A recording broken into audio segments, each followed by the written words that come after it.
A new book looks at the impact of modern first ladies, including Melania Trump, and the effect they have on the country. Join us now is Andrew Oak, author of Unusual for Their Time, On the Road with America's First Ladies, Volume 2. The first book started with Martha Washington and took us through the 1800s. Volume 2 picks up with Edith Roosevelt and continues all the way to the current First Lady, Melania Trump.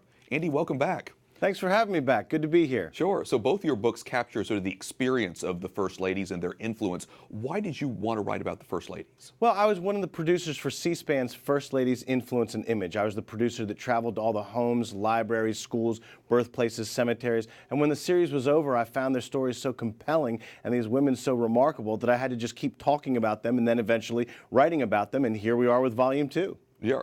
And each First Lady, of course, have made their own contribution to the White House, as you write about in many ways. Of course, Edith Roosevelt, the one that you write about in your new book, married to Theodore Roosevelt, you said had made some significant structural changes to the White House. Explain what she did. Absolutely. She comes to Washington, D.C. with a very large family, 5 children, and she wants to make the White House more of a residence. She says it's a place to raise a family as well as to conduct business. So she moves the residence to the 2nd floor and creates the East Wing and the West Wing. So the physical structure of the White House and much of the interior remains today, we have to thank Edith Roosevelt for. There's a beautiful photo album that the architects gave her at the finish of the product that resides up at Sagamore Hill, their home out on Oyster Bay in Long Island. It's fascinating. So as I mentioned, Edith Roosevelt all the way to Melania Trump in this book. Melania Trump in particular recently unveiled the Christmas decorations at the White House, yes, which is sort of a tradition. How long does that go back?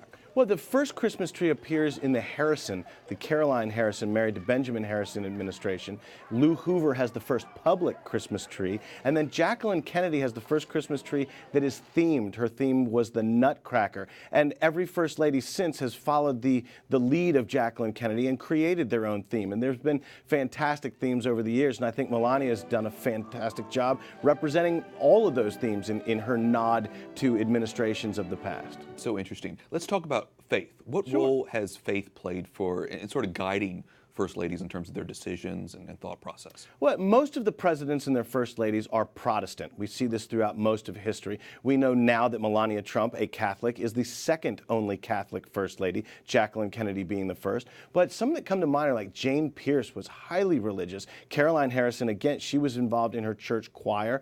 These women have been very involved in their churches over the time. In fact, the Wilsons, both President Wilson and his first wife, Ellen Wilson, their fathers were ministers, were Protestant ministers in Georgia where they met, and both of their parents, both of their fathers, their minister fathers, married them and in Woodrow Wilson's first marriage to Ellen Wilson.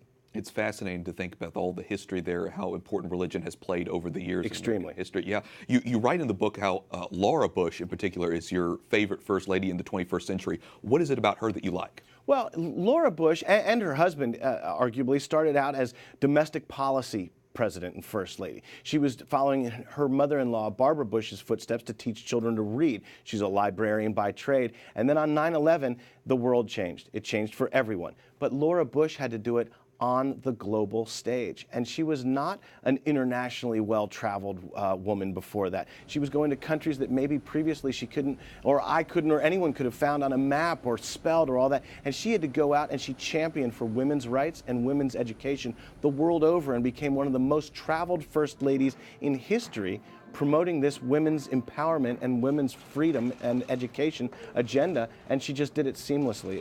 It was remarkable to watch.